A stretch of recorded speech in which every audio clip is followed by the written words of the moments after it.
Assalamualaikum warahmatullahi wabarakatuh. Perkenalkan, saya Anggri Dwi Risna Irniawati, NIM A420210029 dari kelas A Program Studi Pendidikan Biologi. Di sini saya akan mempresentasikan tentang pengamalan Pancasila sila keempat dalam kehidupan sehari-hari.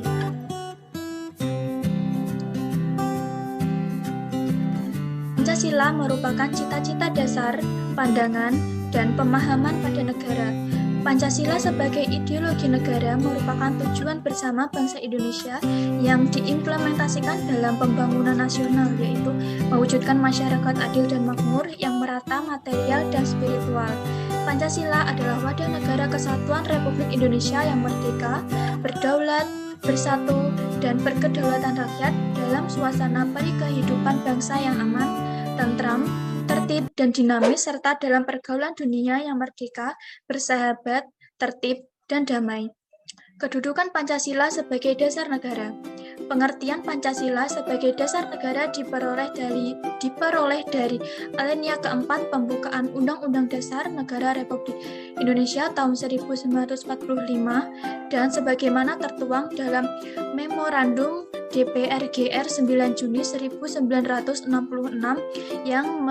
yang mendasarkan Pancasila sebagai pandangan hidup bangsa yang telah dimurnikan dan didapatkan oleh PPKI atas nama rakyat Indonesia menjadi dasar negara Republik Indonesia. Inilah sifat dasar Pancasila yang pertama dan utama, yakni sebagai dasar negara Republik Indonesia. Pancasila yang terkandung dalam alinea keempat pembukaan Undang-Undang Dasar 1945 telah ditetapkan sebagai dasar negara pada tanggal 18 Agustus tahun 1945 oleh PPKI yang telah dianggap sebagai penjelma kehendak seluruh rakyat Indonesia yang merdeka. Makna sila keempat Pancasila. 1. Kekuasaan rakyat adalah segalanya. Makna sila keempat Pancasila yang pertama ialah sesungguhnya rakyat Indonesia merupakan pemegang kedaulatan tertinggi dalam negara yang menjadi pedoman dalam penyelenggaraan setiap keputusan pemerintahan. Hal itu dikarenakan peranan hak dan kewajiban warga negara lebih besar untuk ikut serta atau berpartisipasi dalam pembangunan. 2. Menghargai keputusan bersama.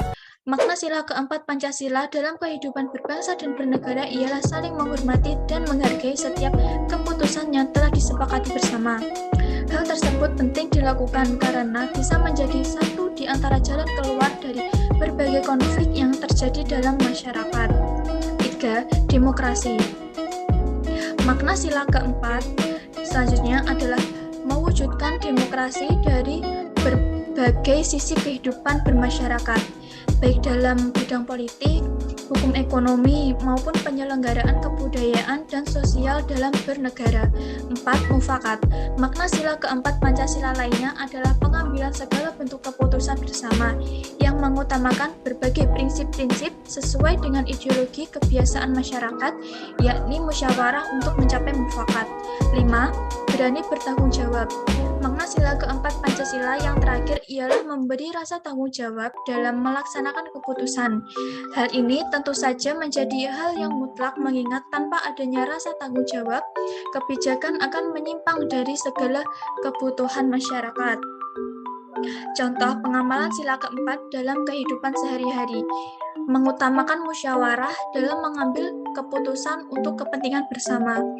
Mengutamakan musyawarah dalam mengambil keputusan untuk kepentingan bersama, contohnya menjadi perbedaan pendapat dalam menyelesaikan masalah pembagian tugas piket ronda. Hal tersebut dapat menyelesaikan dengan cepat cara musyawarah mufakat. Apabila cara ini tidak dapat dilakukan, maka dengan cara aklamasi.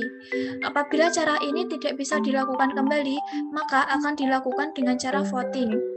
Tindakan musyawarah sangat sesuai dengan nilai-nilai Pancasila pada sila keempat. Dalam hal kerakyatan, semua kata mufakat harus memenuhi kebutuhan dan hak kewajiban seluruh anggota tanpa kecuali dan tanpa memaksakan pendapat kepada orang lain.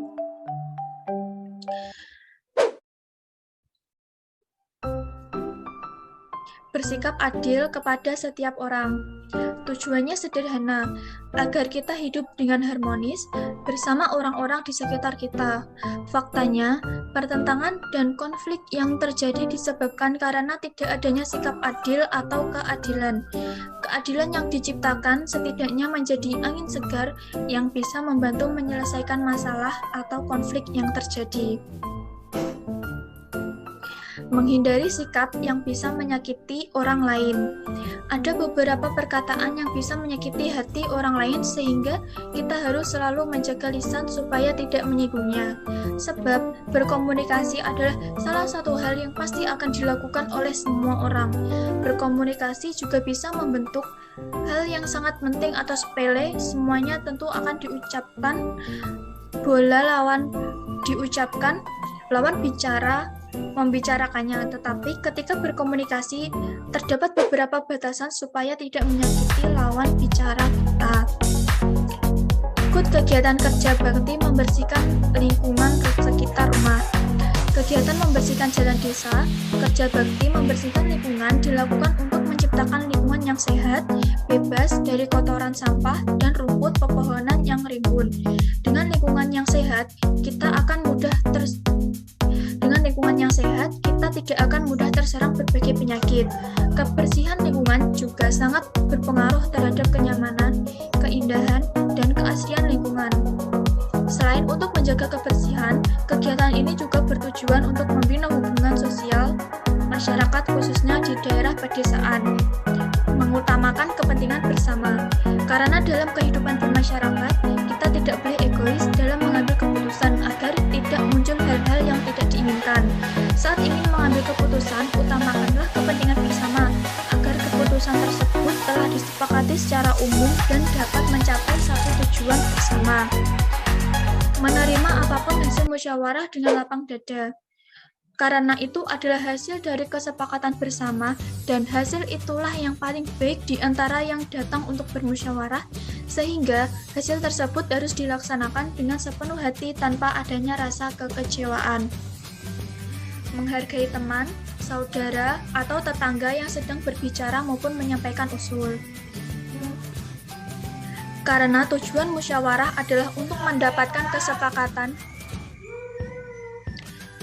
Karena tujuan bermusyawarah adalah untuk mendapatkan kesepakatan bersama, jadi kita harus menghargai pendapat orang untuk mendapatkan solusi untuk kesepakatan bersama. Di samping itu juga agar orang itu tidak kecewa terhadap kita. Melaksanakan pemilihan ketua RT dengan cara musyawarah mufakat.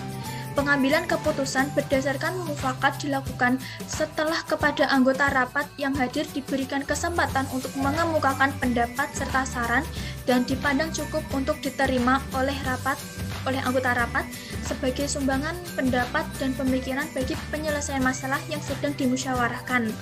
Keputusan berdasarkan mufakat adalah sah apabila diambil dalam rapat yang telah mencapai quorum atau disetujui oleh semua pihak yang hadir dalam musyawarah tersebut.